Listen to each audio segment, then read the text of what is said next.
We are good. We are live. So there we go. All right. So welcome back to Torah Tuesdays, 2 p.m. on Tuesdays. So excuse me. It is very warm up here on the bima. So this week's parsha is B'ha'alotcha, which means in your lifting up, or really in your lighting. It's named that because at the beginning of the Torah portion deals with the lighting of the menorah that was always to be lit in the Mishkan, in the tabernacle, and then later on in the temple. However, that might be the beginning of the parsha. It's at the very end of the parsha that I want to focus on today, which is where we have the story of Miriam and Aaron speaking against Moses. All right, this is where we have the famous words, Ana elna rafana la, please God, please heal her, please, right? So that's what we're gonna be taking a look at. Let me share the file with, on the screen. If you wanna be able to follow along more easily with your own PDF at mishkan.org/COVID-19, under adult education, we have the file there, and for some reason it's not showing up. Let me see what's going on here. There we go. All right. So I may make this large. That is very large. All right, so B'ha'alotcha is the Torah portion. Do not be overwhelmed by the amount of Hebrew that I have here on this first page and just the amount of text I have here. I just wanted to include the entire story. This is almost the entirety of chapter 12 in the book of Numbers. I only left off the very last verse because it's not really relevant to the story. But if you might be able to crack open a Chumash to follow along, this is chapter 12, book of Numbers. And it's really just the first line, the first verse that we're really interested in here. So we can come back to the other stuff later, but I really want to take a look at the first verse, which is, right? Vatidaber Miriam va'Aaron b'Moshe al odot ha'isha hakushit asher lekach ki isha kushit lekach. Right? And this is, and Miriam spoke and Aaron. It says, and Miriam and Aaron spoke. That's really, and Miriam spoke and Aaron against. Is this weird word here. Right? We have against, it could be about, who knows, Moses, regarding the Cushite woman he married. For he had married a Cushite woman. It's a little strange. It's strange language. First of all, who was Moses' wife? Yeah, Carol, I saw you say it, so you got to unmute yourself there. Zipporah. Zipporah is. Oops, sorry. Carol? All right, and she's from Midian. All right, so she's a Midianite. She's not a Cushite. This seems kind of strange. And it says, and why repeating it? Why does it say it again? For he married a Cushite woman, right? One translation of this text is using this last thing, he had married a Cushite woman, as part of the exclamation, the speaking that Miriam and Aaron were saying. But it's not entirely clear that actually would be right. Ki is not often used as they spoke thus. It would normally be like kach or lemor or something like that. Say ki is more like a, just letting us know, why are they talking about it? Because he did this, right? He married this woman. So it's a little strange, but it has something to do with marriage.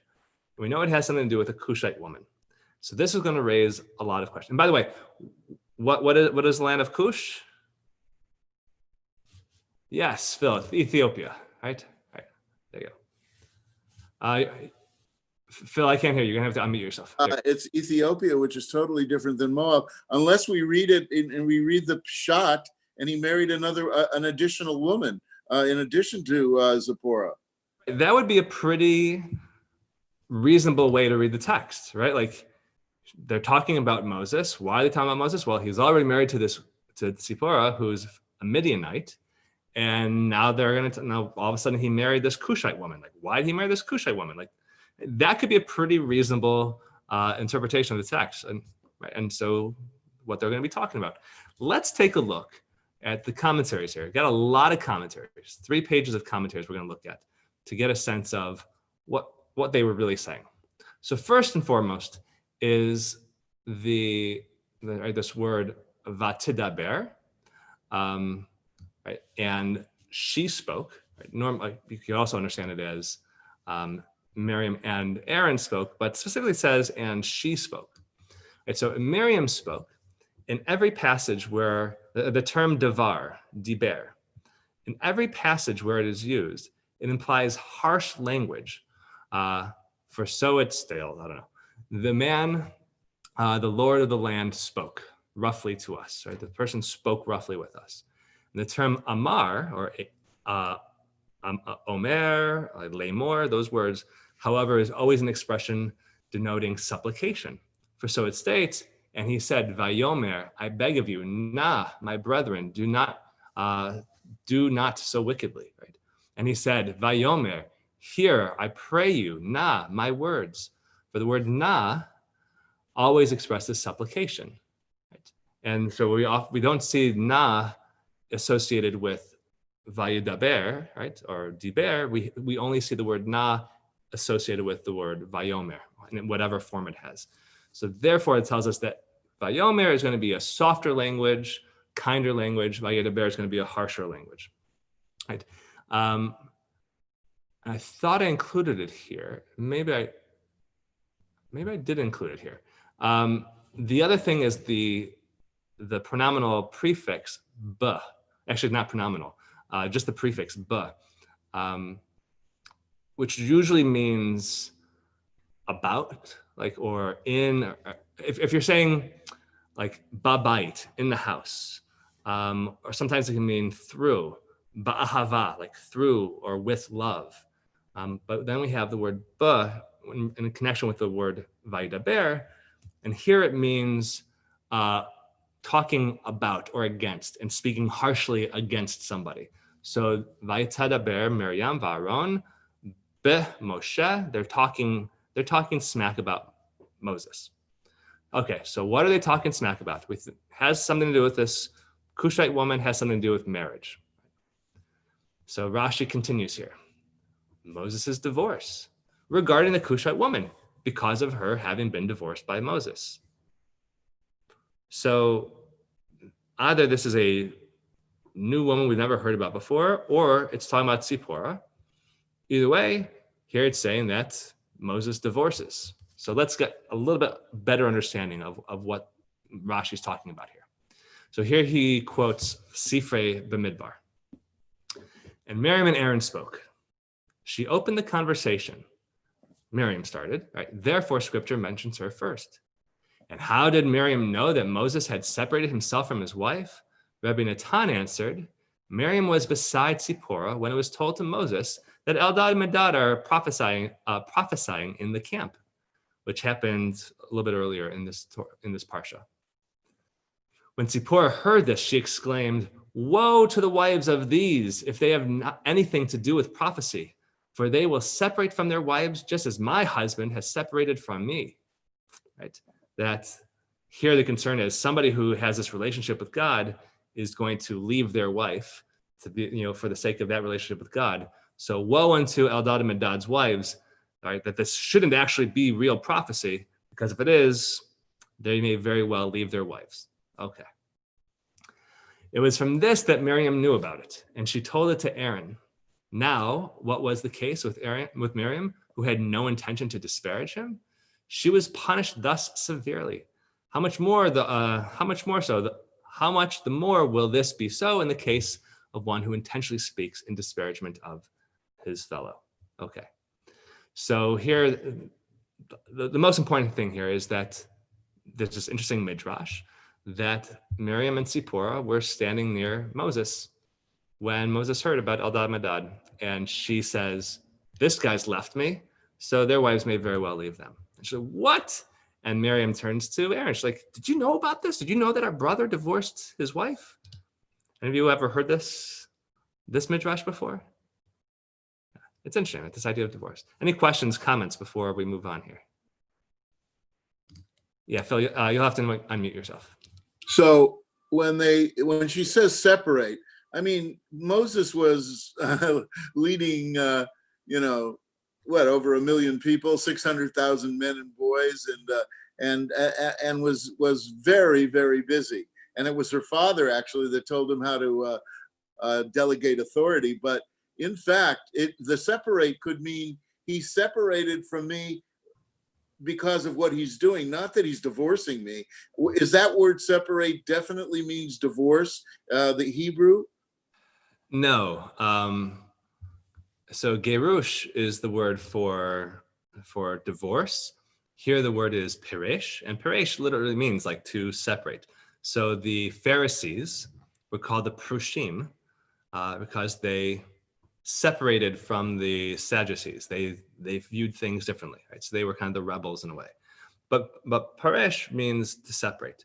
It's connected also to the word peret, which means kind of break apart, to burst apart, to spread apart. But here we have this idea of separation. If it is actual religious, separation to end the marriage, or just removing himself entirely from her presence, right? The word peresh doesn't really convey that message, but the normative understanding amongst the rabbis when they see the word peresh in this story is that it is talking about gerush, that it is talking about divorce in this case. So yeah, Carol.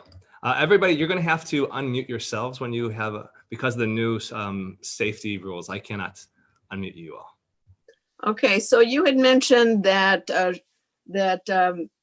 Zipporah was saying to Miriam that it was because of Moses' relationship to God that he was divorcing her, but I don't see that in the translation. Say that again. The relationship with, well, it's because here it says, all right, Eldad and Medad are prophesying in the camp. Yeah. Saying, woe to the wives if these, meaning Eldad and Medad, Yeah. have anything to do with prophecy, for they will separate from their wives just as my husband has separated from me. The idea here being that if you are a prophet of God, right, that relationship is going to take precedent over, all other relationships. And that's what she is conveying, right? It doesn't say that explicitly. By the way, this also is midrash anyways. Doesn't explicitly say anywhere in the text that this is what Zipporah says. This is the rabbis reading into it. And so there's nothing problematic with trying to read a little bit further. What is she actually saying here? Or what she's saying is, these guys, if Moses left me, and the reason why is because all of a sudden he now has this new relationship with God and it's going to have whatever demands on him, woe unto Eldad and Medad's wives for the same reason. Yeah, Phil, you can unmute yourself.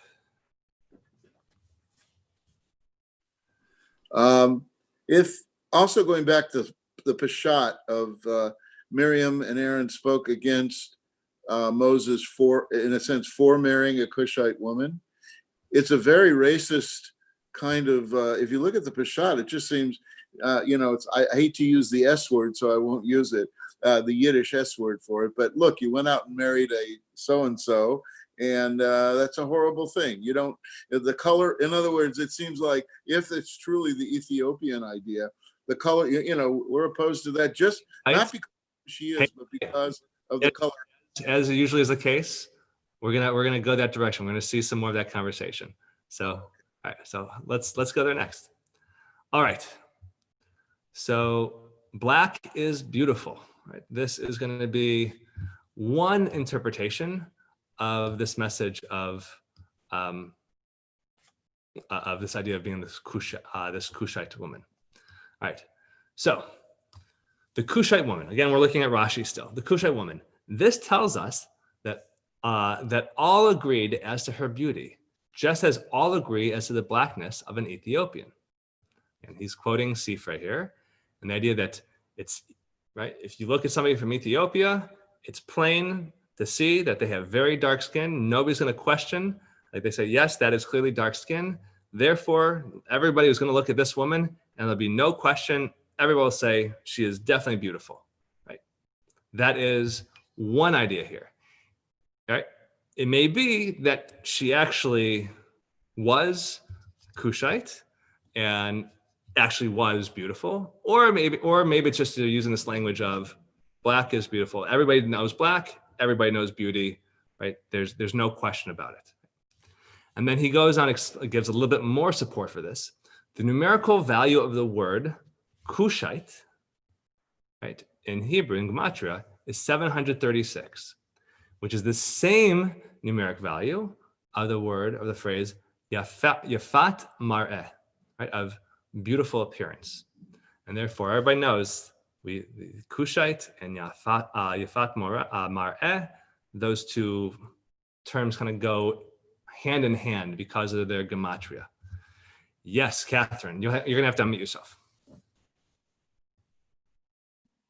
So is her value only in her physical beauty? Quite possibly. Now, if this is talking about Zipporah, as we are led to believe, because we don't know of Moses having another wife besides Zipporah, then the other value of Zipporah besides her beauty would also be the fact that she is the daughter of the high priest, right? So she's got some good yichus.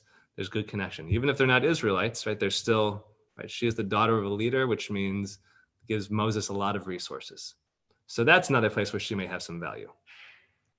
But she has no value just of herself.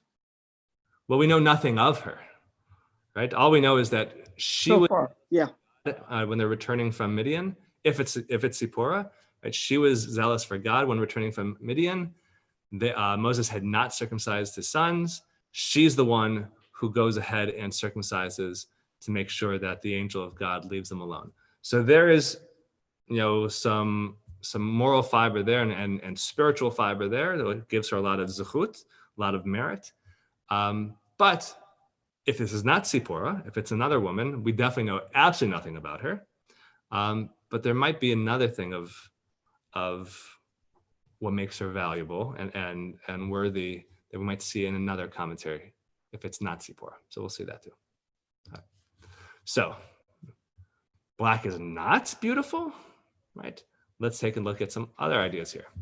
So this is Ibn Ezra, right? And the reason for it, it's saying that for he took a Cushite.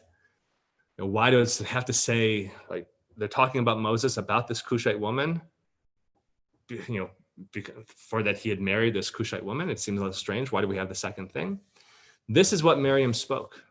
So, this is the basis for one translation of the text. After the word ki, instead of saying for Moses married this Cushite woman, this is just introducing what she actually said. Moses married a Cushite woman, right? And so why, right? And so why would she say this?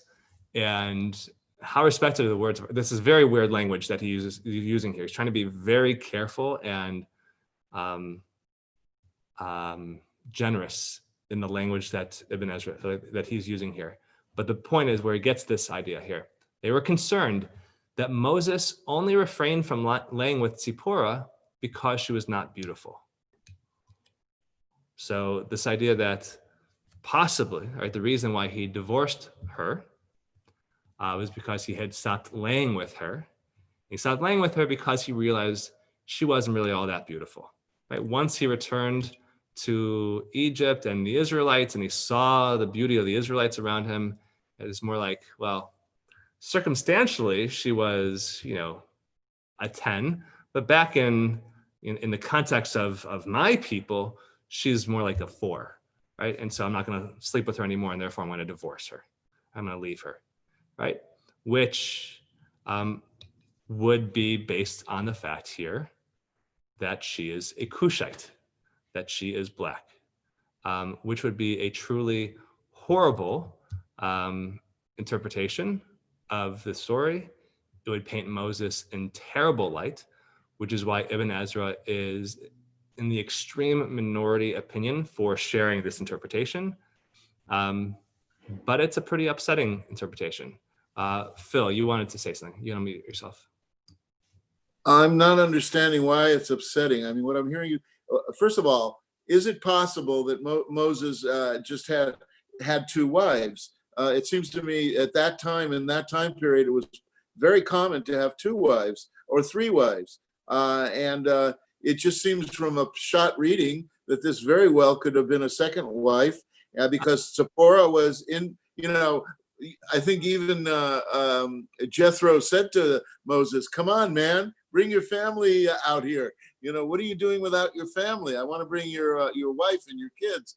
So it seems to me that it could have gotten kind of lonely at night for Moses, and he would want to have a second wife.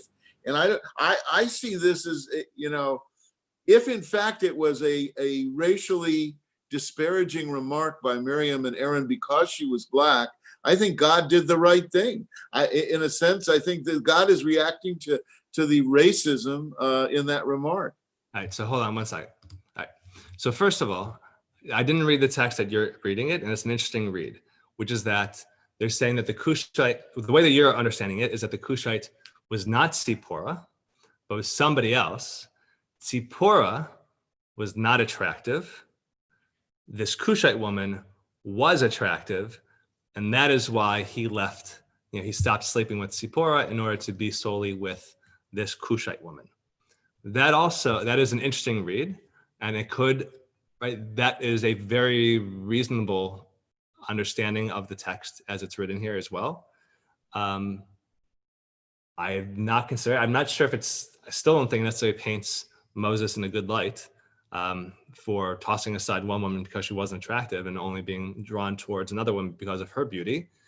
Even if the way that you're reading it would be interpreting that the dark black skin of a Cushite woman would be, like outstandingly beautiful, and that would be the draw for him to leave his wife. Other thing we have to keep in mind, though, is that there was nothing against men having multiple wives at this time. So he could have multiple wives and wouldn't have to divorce or separate himself from another one, right? Which would say that maybe Zipporah, based on your read, Phil, maybe Zipporah wasn't all that attractive. He decided to marry this other woman who was very attractive, but that wouldn't necessarily lend any credence to why he would then have to divorce Zipporah, unless he was just really tired of Zipporah. He just did not see her as attractive and didn't really want her in his harem, if you will, and then would separate himself. Either way, no matter really how you cut it, it is not a flattering portrayal of Moses. And it's, I think, troubling text. Either it's just troubling towards women, or it's troubling towards darker complexions. Either way, it's not the best interpretation. But this is Ibn Ezra, so he's just trying to give us a sense of what the language is really saying. Let's take a look at what Rabbeinu Bachya has to say here regarding the Cushite woman. This is the news. This al odot. The word odot is like news. So regarding the news of this Cushite woman, the woman in question was Zipporah, who was a Midianite. Midianites were descendants of the Ishmaelites, nomads dwelling in tents. We base this on a verse from Habakkuk, the tents of Cushan, shaken at the pavilions of the land of Midian. There were no white-skinned people amongst the Midianites due to the sun being very hot in that country. The reason Miriam spoke out was because Moses had married a black-skinned woman. Miriam thought that the reason Moses had separated from Zipporah was because he did not consider her attractive looking on account of the color of her skin.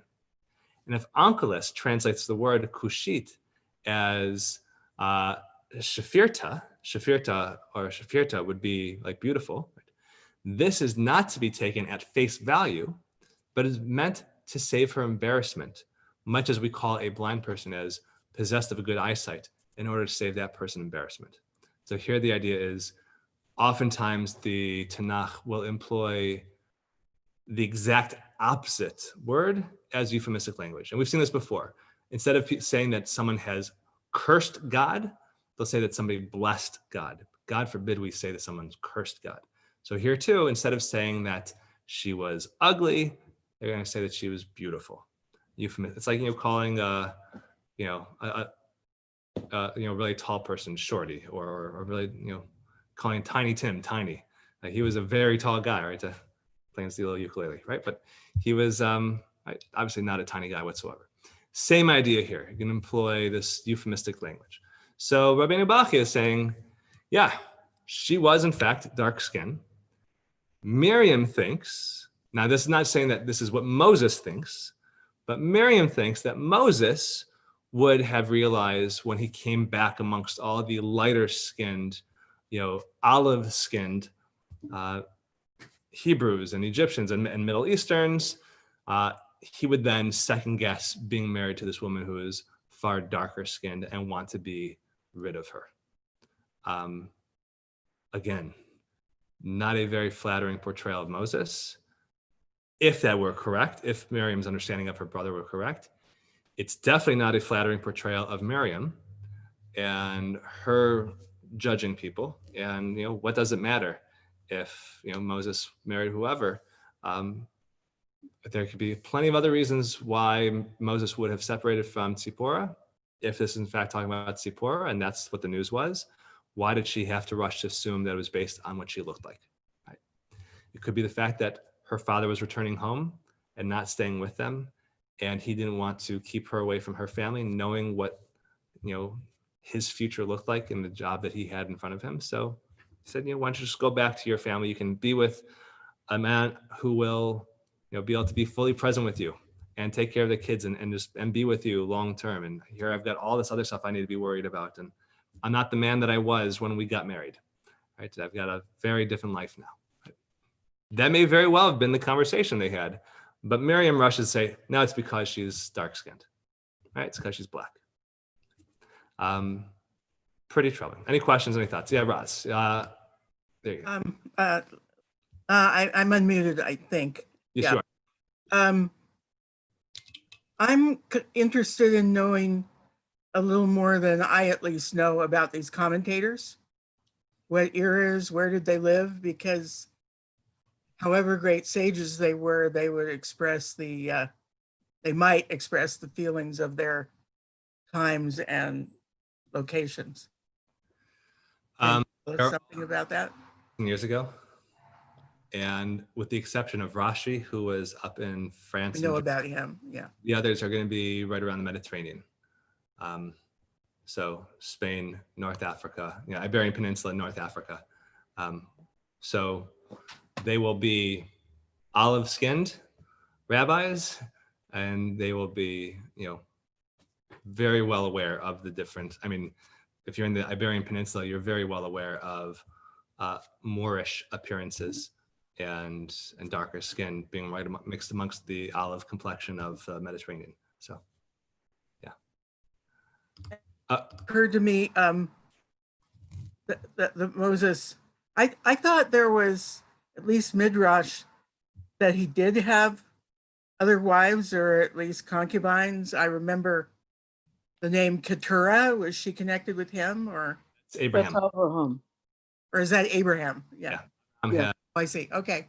And Keturah was actually another wife afterwards. After Sarah died, he had married Keturah. But yeah. All right. Well, I'm confused about that, obviously. There's nothing explicit about Moses having, definitely not about concubines. And we know nothing about his children, or if there even were future children. We only know that he had 2 children with Tzipporah when he was living in Midian. We don't know anything about what happens to them, or we just know about Moses. So, Catherine, yes. You're gonna have to unmute yourself. I just muted you, I'm sorry. So far, you are not presenting an attractive view of Jewish husbands. Yes. But I don't necessarily think it's fair to paint with a broad brush against all Jewish husbands beyond. Well, certainly not, but so far Moses is coming off as a real jerk. He is, and I cut out a commentary elsewhere where it talks about, and this is what it means, him being so humble, where they say that he's the most humble person, which is that he's so humble, really meaning he has like no ego in any of it. Everything's about God. There's absolutely nothing about him in it. And if there's nothing about him, there's also not really anything about other people. It's about God, which is very similar to Abraham willing to sacrifice his own son to God. Okay. I don't buy it, but okay. I'm not saying you have to. I'm saying this is what the rabbis have, tried to write about Moshe, to try to. I'm thinking about real relationships between actual human beings. It would be a And nice. it just does not come off well. It does not, right? But Moses is living in a very different world at this point, right? We know that when he comes down from the mountain, from that point on, he always has a veil over his face. He is. He doesn't have to look at anybody. Well, no, they say it's out of modesty that his face was glowing so much from. I know. I don't buy it either. And so this idea that he has really cut himself off, right? He has separated himself. He is a monk in a way. Right? He is living only in relationship with God amongst the people, but not in relationship with the people so much. Right? So, which also is a way of saying this need to separate from a wife, right? That if you die, your wife is then free to go and marry somebody else. And in a way, he has done such, what's the concept in Chassidut is bitul nefesh. You have nullified your own ego to such an extent. It's as if your ego has died.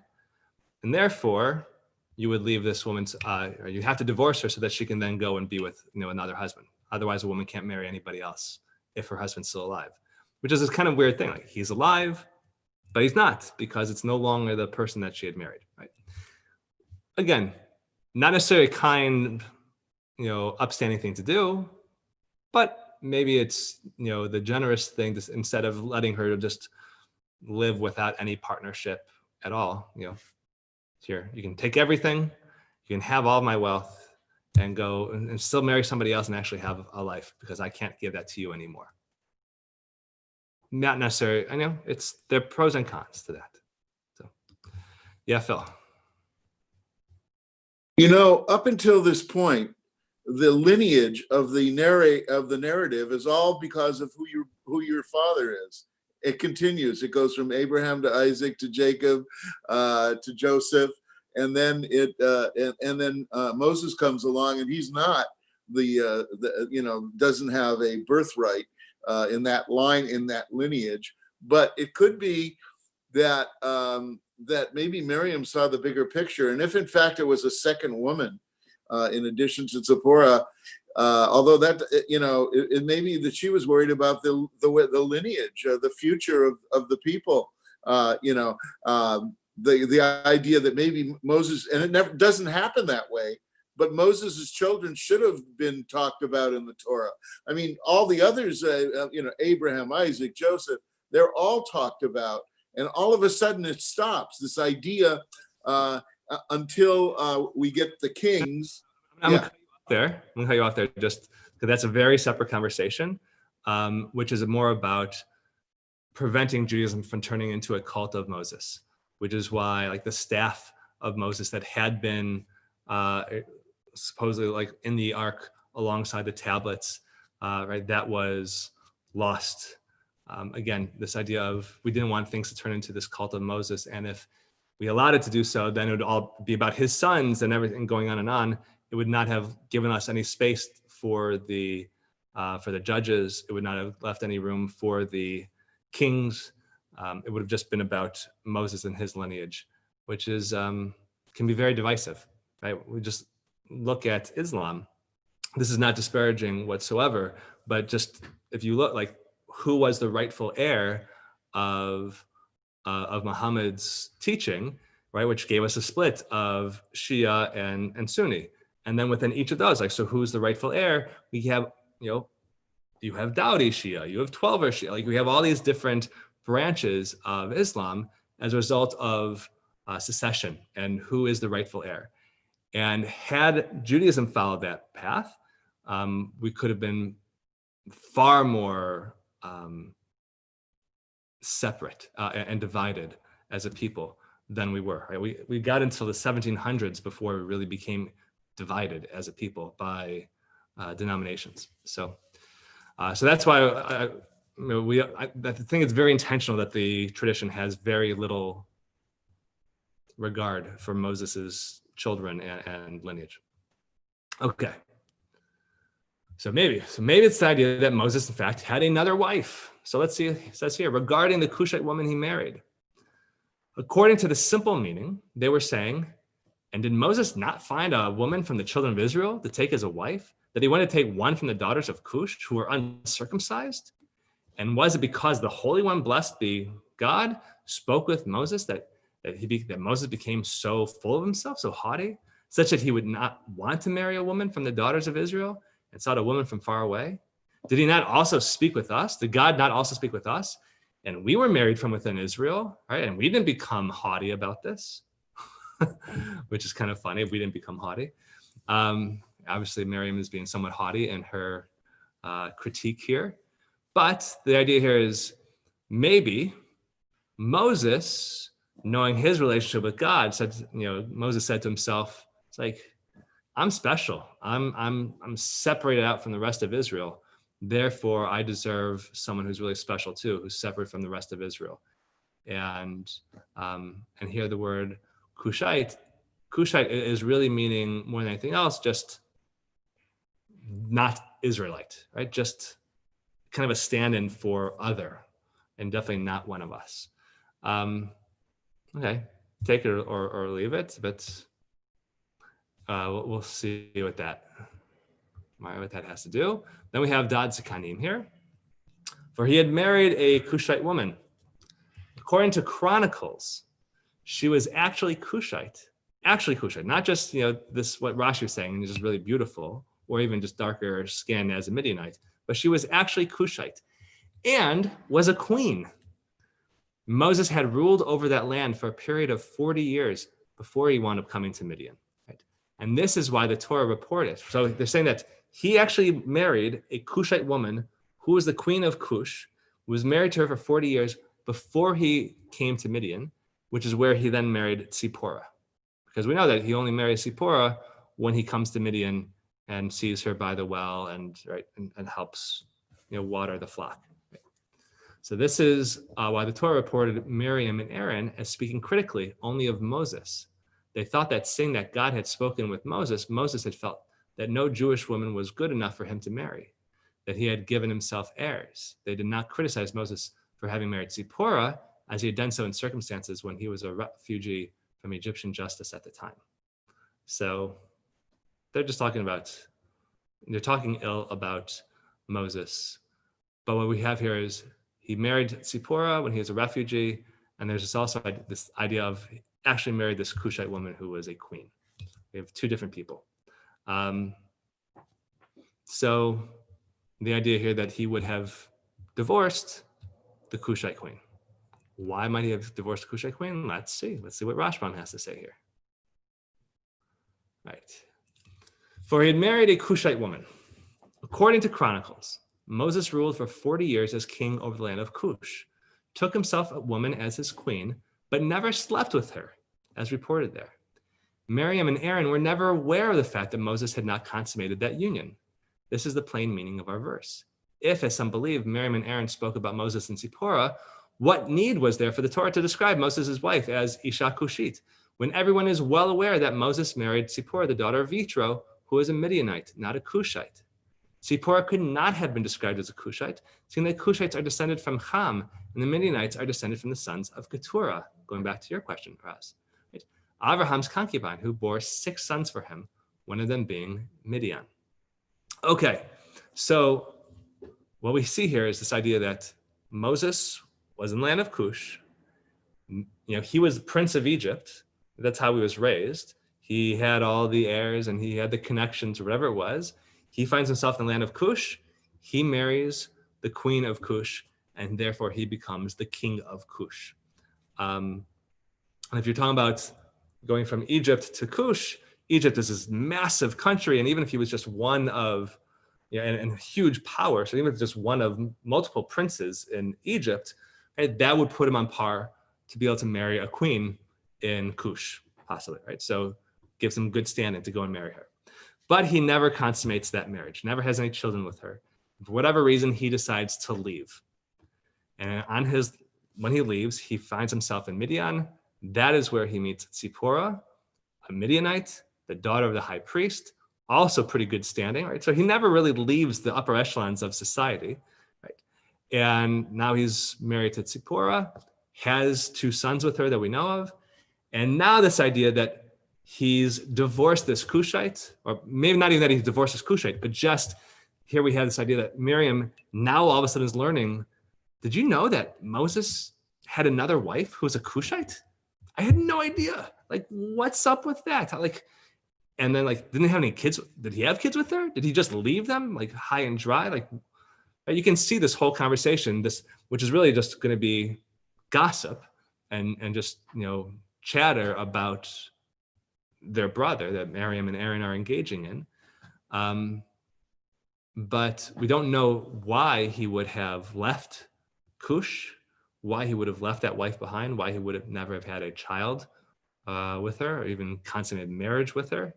But just the fact that there was this woman, and then he goes off and continues on his life's journey, which takes him to Midian and eventually back to Egypt and eventually towards Eretz Israel, though never actually into Eretz Israel. So we're left with this big question mark. We have no idea who the heck this woman was. Who is this Isha Kushit? Right? It could be Tzipporah, it could be someone else. Was she a queen of Cush? We have no idea. Did Moses actually divorce her? Did he just leave her behind? Was it because was she actually really beautiful, or was it a rejection of her because of her darkness and not being beautiful, or at least not being, one of his people? We are left with so many questions, of course, and no real answer, because it's Judaism. We don't necessarily care about the answers. We care about the questions. And that's a lot more fun for us. But we do know that whatever it is, it was about a relationship between Moses and this woman. And for whatever reason that the relationship ended the way that it did, it had absolutely nothing to do with Miriam and nothing to do with Aaron. If he chose to keep it private, that was his choice. If he chose to divorce her, right, that's between the two of them, right? And what it's not inviting us to do is to gossip and to postulate what could possibly be the reason for all of this. And I think we can see as well, it definitely is not appropriate to be dismissive of somebody based on their skin color. If we can see, no matter what the reason was of what actually went on, Miriam was clearly punished, right? The rest of the story, we'll go back up to the beginning. Right? The rest of the story is that, right, God says, who are you to talk about Moses? And so the cloud withdrew from the tent, and there was Miriam stricken with snow white scales. She had sarat. And Aaron turned toward Miriam. He saw that she was stricken with scales. And Aaron said to Moses, "Oh, my Lord," calling Moses my Lord, not God, but Aaron turns to Moses, "And account not to us the sin which we have committed in our folly. Let her not be as one dead who emerges from his mother's tomb with half his flesh eaten away." So Moses then cried out to Adonai, saying, "Oh God, pray, heal her. El na b'fan Allah." Right? But Adonai said to Moses, right, if her father spat in her face, would she not bear her shame for 7 days? So let her be shut out of camp for 7 days, and then let her be readmitted. So this idea, okay, we will heal her from Tzarat, but she can't just come right back in. She's going to have to sit outside the camp and sit with whatever it was that she had done. So whether it was just idle gossip, whether it was judging somebody based on the color of their skin, we don't know exactly what it was that she did, but there are plenty of lessons here of things that we should not be doing. So questions, comments, thoughts on all of this? Yeah, I'm just very pleased that the people did not move on until she was readmitted. So there's so many places in the Torah before this and after this where there's no chance for redemption. You are either shmeiced, you're killed, you are done because you committed this, because you did that. But here, they're allowing Miriam and giving her the opportunity to redeem herself after she's excommunicated for 7 days. They don't move with, I guess maybe the cloud didn't move for those 7 days either. You've got to assume that Hashem was aware of what was going on, of course, and held things up for 7 days. But it is a powerful story, I think, of redemption, which I like a lot, because I don't find it very often in the Torah. All right, nice. Thank you, Phil. Other thoughts, comments, questions? All right. Carol, Catherine? Yeah, Catherine? You'll have to unmute yourself there. Catherine, can you unmute yourself? I just did. Thank you. What did you want to say? Catherine, did you want to say something? Yeah, I just find this entire conversation so timely, and yet not at the same time. I really don't think that at the time that, we're talking about Moses and Zipporah and all those folks, skin color was such a great deal as it clearly is now. And it's not even just that. It's the whole, privilege and I don't even know what to say. I just find it very frustrating, and this story does not help. No, it does not. I will say, in the ancient world, while there may not have been, there likely was still going to be plenty of discrimination based on skin tone. Different than it probably is today, for the reasons from today.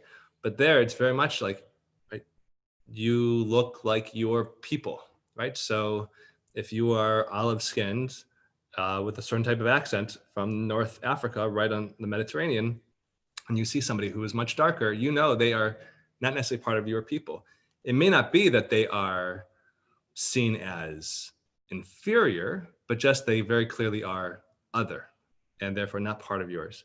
Similarly, if you saw somebody who is much lighter skinned from Europe, if you are olive skinned and you see somebody who's much fairer, you may look at them differently. And you very clearly they would not be part of your people. So I will tell you, I've my grandmother was a bottle blonde for the vast majority of her life. Probably age 25 on, she was a bottle blonde. And my grandfather was very olive skin toned, very short, kinky hair, and he had this pencil thin mustache, broad nose. And when my father and uncle were children, the family went on a car trip down to the south, and numerous motels refused to give them rooms due to believing that this was a couple, a family that had gone against the miscegenation laws of the South. Of course, had they known that these were just Jews, they probably would still be even more upset, who knows, and still would have refused to rent them a room. But right, this idea of judging people for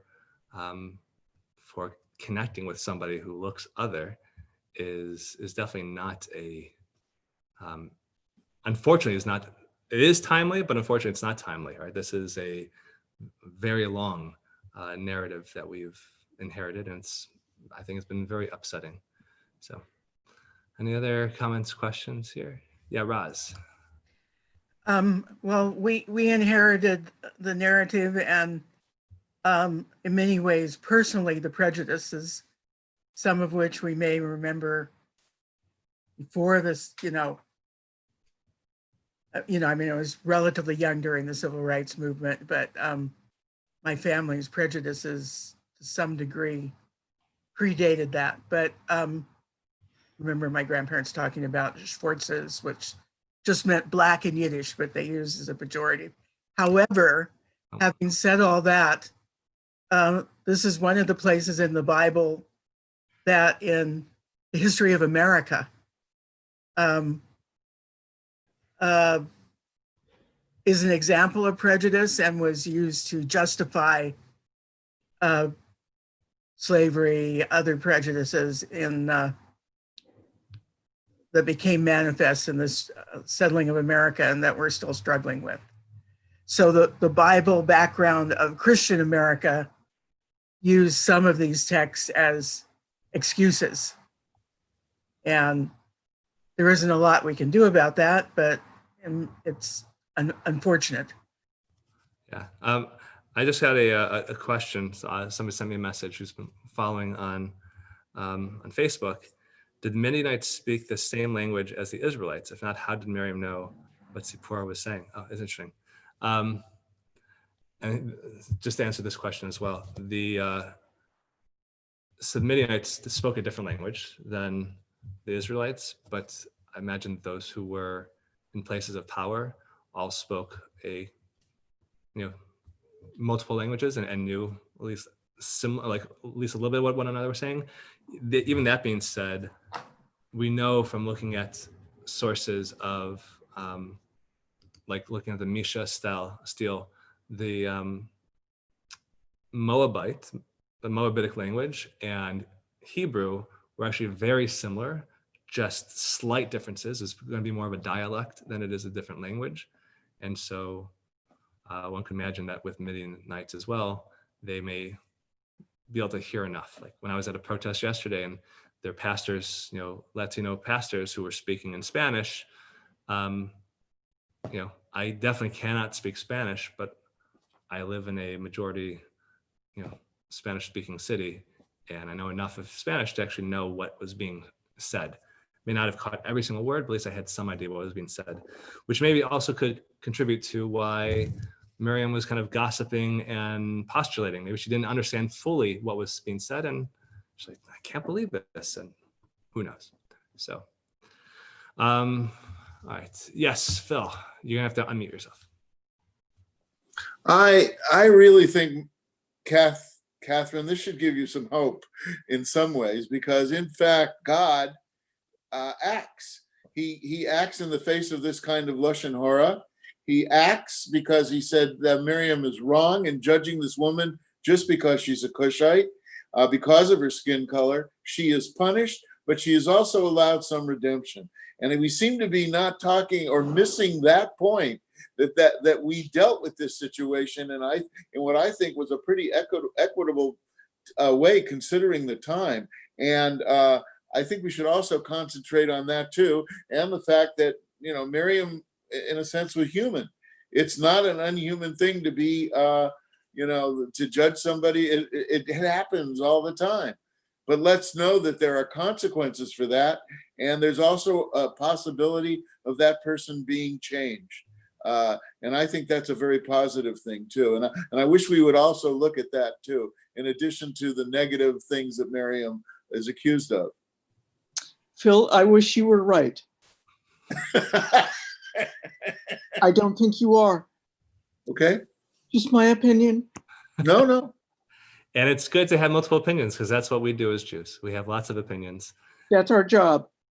And it's all for the sake of trying to get to the capital T truth, to understand. But the one thing that we at least can understand is, even if it's just family talking amongst themselves, it still can be gossip. Even if Moses is actually there with them, if they're just kind of postulating and speaking ill of him, not necessarily something we should be doing. We should try to avoid it. We definitely shouldn't be judging people based on their skin tone and dismissing them. We shouldn't be rushing to understand what goes on between. Gabriel, with respect, I don't think anybody is advocating that.